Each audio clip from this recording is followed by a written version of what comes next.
ও ছেলেরা, আমার নওজোয়ান যুবকেরা, ও আমার মুমিন মুসলমানেরা, ও আমার নওজোয়ান যুবকেরা, শুনে রেখে দেন, জেনে রেখে দেন। আমি আবার পরে ধরছি, বাজারের দিকে যারা আছে কানটা খাড়া করে শুনে রেখে দাও। মেয়েরা হলো পেট্রোল, ছেলেরা হলো আগুন। পাশাপাশি থাকলে সাবধানে থাকুন, নজরে আগুন আগুন ধরে যাবে। পৃথিবীর কোনো পানিতে ও আগুন নেভানো যাবে না, ও আগুন নেভানো যাবে না। লক্ষ্য করলে দেখতে পাওয়া যায়। ও ছেলেরা, ও নওজোয়ান যুবকেরা, শুনে রেখে দেন, জেনে রেখে দেন। লক্ষ্য করলে দেখতে পাওয়া যায়। আমি আপনার মাঝে পর্দা প্রসঙ্গ বলতে গিয়ে যেমন ফাতেমার কথা বলেছি, তার সাথে আমলে জিন্দেগির কথা বললে তো অনেক, কিন্তু আরেকটা ছোট্ট কথা একটু বলে দিই। ব্যক্তিটির নাম কি? ব্যক্তিটির নাম হলো রাবেয়া বসরি। আপনারা অনেক শুনেছেন, শুধু আমি একটু ধরিয়ে দেওয়ার জন্য বলছি। ফাতেমার কথা বললে বলবে নবীর বেটিদের সাথে কি আমাদের তুলনা হয়? নবীর বেটির কথা বলবো না, রাবেয়া বসরি। রাবেয়া বসরি খুব ছোট, তাদের বাড়িতে ডাকাতের দলেরা ডাকাতি করতে গিয়ে টাকা পয়সা যখন কিছু পেল না, এই রাবেয়াকে ছিনতাই করে চুরি করে যখন নিয়ে চলে গেল, গিয়ে বাজারে বিক্রি করে দেয়া হলো। রাবেয়া টুকটুক টুকটুক করে একটু বড় হলো, মালিকের বাড়িতে থাকে, রুটি তৈরি করে, রান্না বান্না করে, সংসারের কাজ করে। আর যখন নামাজের সময় হয়ে যায়, নামাজ পড়তে গেলে মালিক খুঁজে খুঁজে না পেলে খুব বড় ছোট কথা বলে, খুব বড় ছোট কথা বলে। একদিন রাবেয়া লক্ষ্য করলে দেখতে পাওয়া যায়, এই আম্মাজান রাবেয়া বসরি রহমতুল্লাহ আলাইহি, শুনে রেখে দেন, জেনে রেখে দেন। এই জায়গা থেকে লক্ষ্য করলে দেখতে পাওয়া যায় একদিনের ঘটনা। বাড়িওয়ালা লক্ষ্য করলে দেখতে পাওয়া যাচ্ছে রাবেয়া যে ঘরটায় থাকে ছোট্ট একটা কুড়ে ঘর। ওই ঘরের উপরে কি সুন্দর একটা টিউবলাইটের মতো আলো। বাড়িওয়ালা দেখে অবাক হয়ে গেল, এত টাকা খরচা করে বাড়ি করেছি, এখনো একদিনের তোরে আমার ঘরে লাইট দেখতে পাইনি। রাবেয়া মুসলিম কুড়ে ঘরে থাকে, তার ঘরে এমন আলো কি ঘরের জন্য? এখন যদি রাবেয়াকে ডাকি, যোগাযোগটা বিচ্ছিন্ন হয়ে যাবে।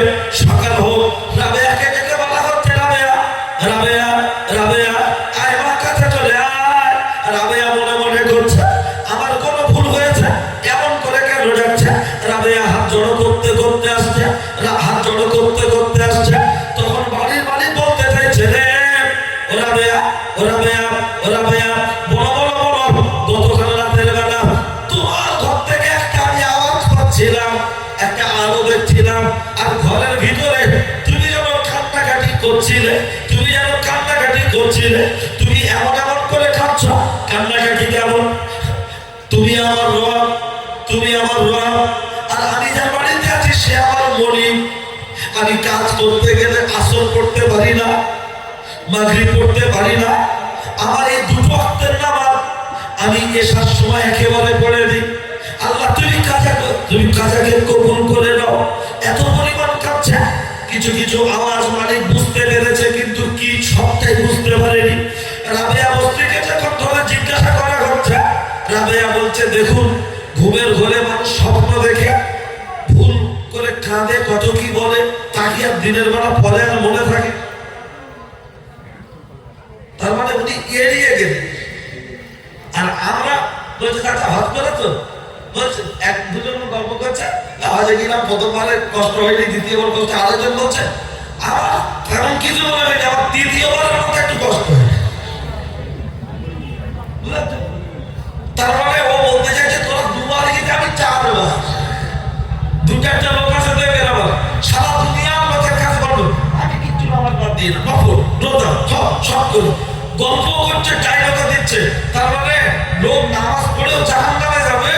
যারা এই লোক দেখানো আমলে ইবাদত করে, সেটা ওই পর্যন্ত সমাপ্তি ঘোষণা হবে, উপরের জন্য খুব একটা কাজ হবে।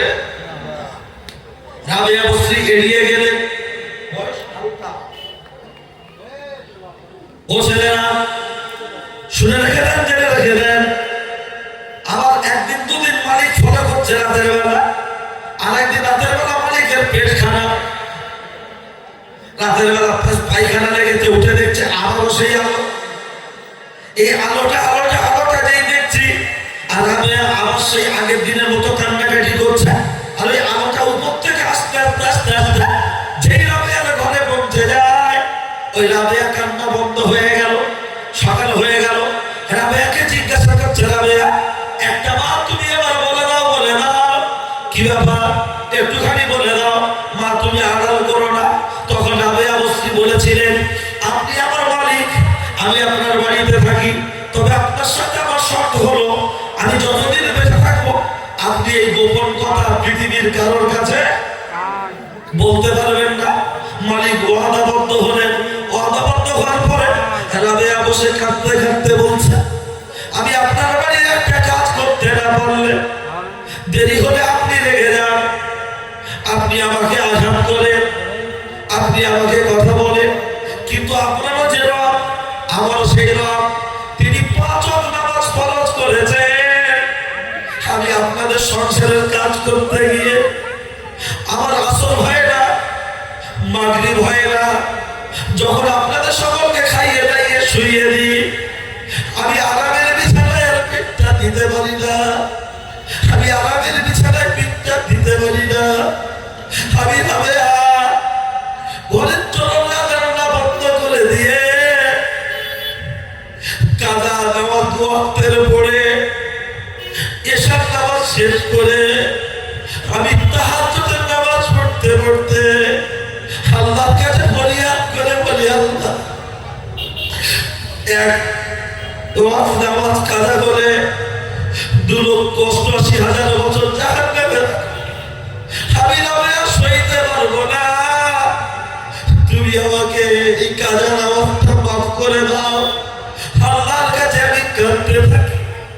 কিতাবের মধ্যে এসেছে এই কাঁদতে কাঁদতে কাঁদতে কাঁদতে কান্নার সময়টা এমন একটা জায়গায় পৌঁছে যায় আমার ঘরের উপরে যে আলোটা দেখতে পাই, কি বলো, তখন রাবেয়া বসরি বলছে, এই যখন কান্নাকাটি শুরু করে দিই, কখনো কখনো কখনো কখনো দয়াল নবীর মাধ্যমে আমার কানে খবর চলে আসে, ঘরের চালের উপর থেকে বিশ্ব নবী মুহাম্মদ রাসূলুল্লাহর নূরটা আমার ঘরে পৌঁছে গিয়ে বলে, ও রাবেয়া রাবেয়া, আর তোমার কাঁদতে হবে না, তোমার 2 ওয়াক্তের কাজা নামাজ আমার আল্লাহ কবুল করে নিয়েছে।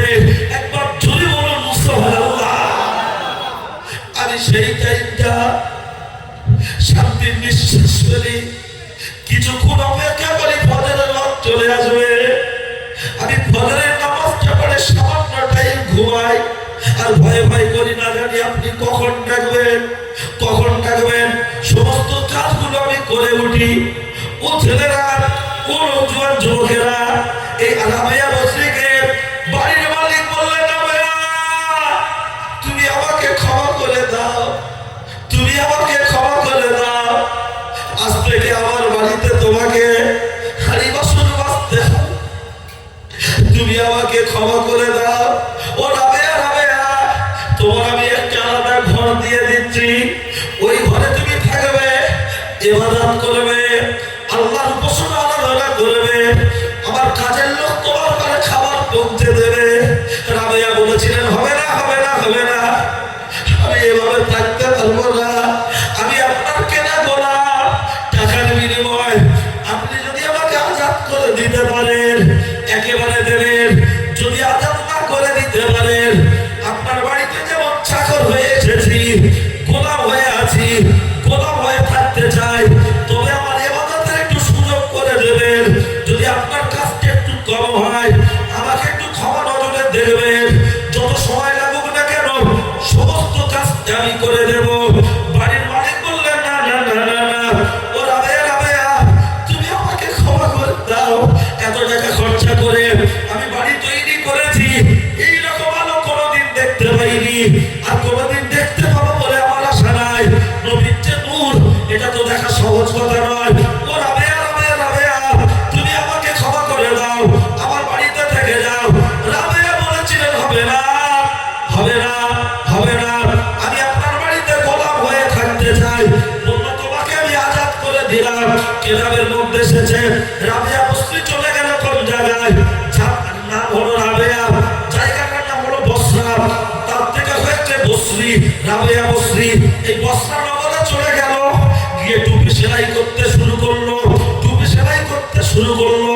কিতাবের মধ্যে এসেছে টুপি সেলাই করতে করতে মনের কোণে আগুন জ্বলে উঠেছে, আল্লাহর ইশকে আগুন জ্বলে জ্বলে উঠেছে।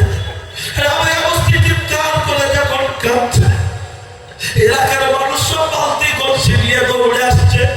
আগুন ধরে গেল, রাবেয়ার ঘরে আগুন ধরে গেল।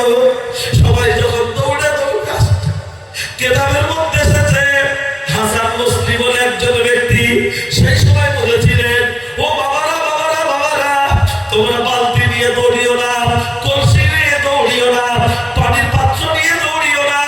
রাবেয়া বসরি মনের কোণের ভিতরে আল্লাহর ইশকের আগুন জ্বলে উঠেছে। যতক্ষণ পর্যন্ত রাবেয়া বসরির অন্তরে আল্লাহর সাথে রাবেয়া বসরির অন্তরে আল্লাহর ইশকের আগুন জ্বলে উঠেছে, ততক্ষণ পর্যন্ত রাবেয়া বসরি মক্কা মদিনায় না পৌঁছাতে পারবে, কাবায় না পৌঁছাতে পারবে, রাসূলুল্লাহর মাজার জিয়ারত করতে না পারবে, ততক্ষণ পর্যন্ত রাবেয়া বসরির অন্তরের আগুন নিভবে না, নিভবে না, নিভবে না।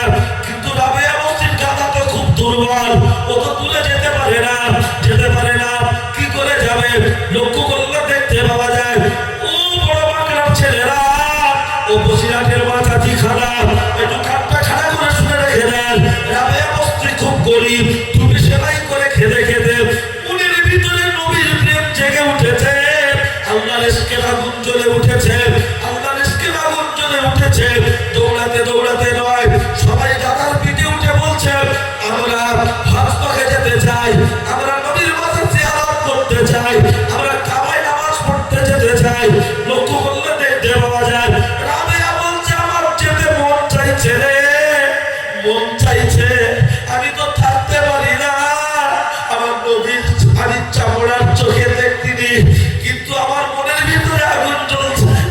আমি রাসূলুল্লাহর মাজার মুকাদ্দাসে দাঁড়িয়ে আমার নবীকে আমি সালাম জানাতে চাই, আমি কি যেতে পারবো না?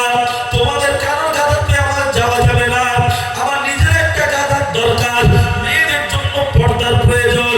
যেখানে আল্লাহর কোরআন বলেছে, ওয়াকালনা ফি বুয়ুতিকুন্না ওয়ালা তাবারুজনা তাবারুজাল জাহিলিয়াতিল উলা, ও নারী জাতেরা, তোমরা বর্তমান্য হয়ে কোরআন খোলা ছাড়িয়ে রাস্তাঘাটে ঘুরবে না, মা মায়ের মতো পোশাক পরো গো, ভুলভুলের মতো পোশাক পরো। আর ওরা একজন নারী পুরুষ, আমি একজন নারী, ওদের গাদার পিঠে উঠবো না। আমার এই দুর্বল গাধা, আমি কি টাকা জোগাড় করতে পারবো না, এই দুর্বল গাধা কি আমাকে নিয়ে যেতে পারবে না, এই গাধার পিঠে আমি যেতে চাই। কিতাবের মধ্যে সেটা আমাদের রাবেয়া বসরি রাস্তায় যেতে যেতে যেতে যেতে বেশ খানিকটা পথ চলে গেল, গাধা দুর্বল হয়ে পড়ে আর উঠছে না। সবাই দাঁড়িয়ে গিয়ে বলছে, রাবেয়া রাবেয়া রাবেয়া, তোমার গাধা তো মারা গেছে, আর যাবে না, যাবে না, যাবে না, যাবে না, তুমি আমাদের গাধার পিঠে চলে এসো, আমাদের গাধার পিঠে উঠে পড়ো।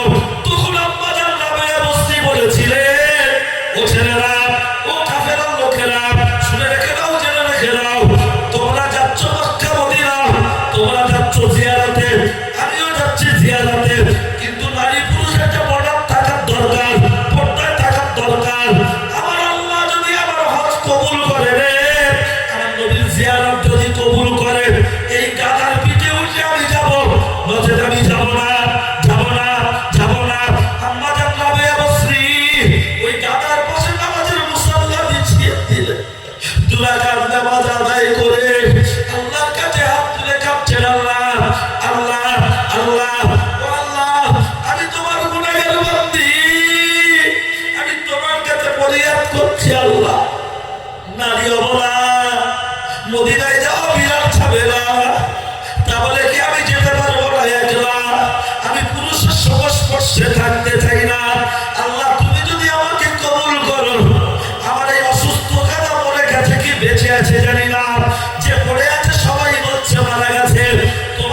বাচ্চাটার দিকে একবার তাকিয়ে দেখো, যেই দোয়া শেষ করেছে ওই অসুস্থ ওই রাবেয়ার গাদা হাত পা নেড়েছে, খোদার রহমতে উঠে দাঁড়িয়েছে। একবার জোরে বলুন সুবহানাল্লাহ।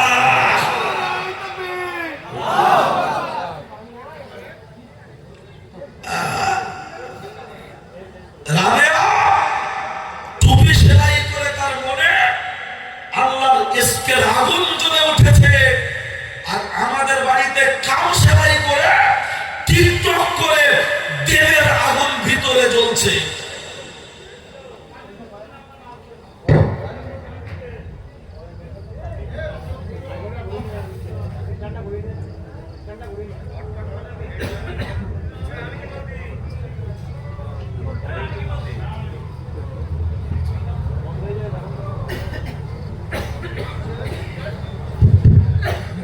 কি অসুবিধা হচ্ছে নাকি?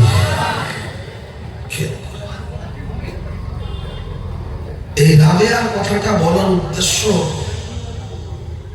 এরকম, আমি এরকম লং টাইম ঘটনা বলবো না, ছোট ছোট করে। আমার যত ইউটিউবে ফেসবুকে বক্তব্য শুনবেন, কিন্তু আজকের কি মন হয়েছে আল্লাহ বলিয়েছেন, বলানোর পিছনে উদ্দেশ্যটা হলো এত অভাব, লোকের বাড়ি ঝিগিরির কাজ করতে, তাই তো? গোলাম সে নামাজ ছাড়েনি। আমাদের বাড়ির বোনদের কেউ গোলাম আছে? বরঞ্চ বেটা ছেলেরা বলবো সবাই নয় কিছু, সবাই নয় কিছু গোলাম। কিন্তু তারপরেও আমি খাচ্ছি সংসারের উন্নতির জন্য, আরো নির্লজ্জা বেহায়া বাড়ি থেকে নামাজ নেই, রোজা নেই, তসবিহ নেই, জিকির নেই। তুই তো বাড়ি থেকে দোয়া করবি, আল্লাহ আমার স্বামীর উন্নতি দাও, আমার স্বামীর ব্যবসায় বরকত দাও, আমার স্বামীর শরীরটাকে সুস্থ রেখে দাও। এটা প্রয়োজন আছে না? আর একটা কথা বলি, যখন কথা মনে পড়েছে, চোখে পানি রাখতে পারবেন না। আর একটা কথা, ব্যক্তিটির নাম এই আল্লাহর ভয় রাবেয়া কেমন, যে সারাদিন পরে এশার নামাজ ঠিক টাইমে পড়তে পারে না, তাদের সবাইকে খাইয়ে পরিয়ে দিয়ে তারপরে দুবারের কাজা নামাজ, আসর মাগরিব, তারপরে এশা, তারপরে তাহাজ্জুদ আল্লাহর কাছে কাঁদছে। আর হযরত আবু গিয়াস বলে একজন ব্যক্তি ছিল, আবু গিয়াস, নবীর জামানার কথা বলছে না, নবীর জামানার পর। বাড়িতে এত অভাব, আমি খুব ছোট করেই বলছি, অন্য কথা বলবো।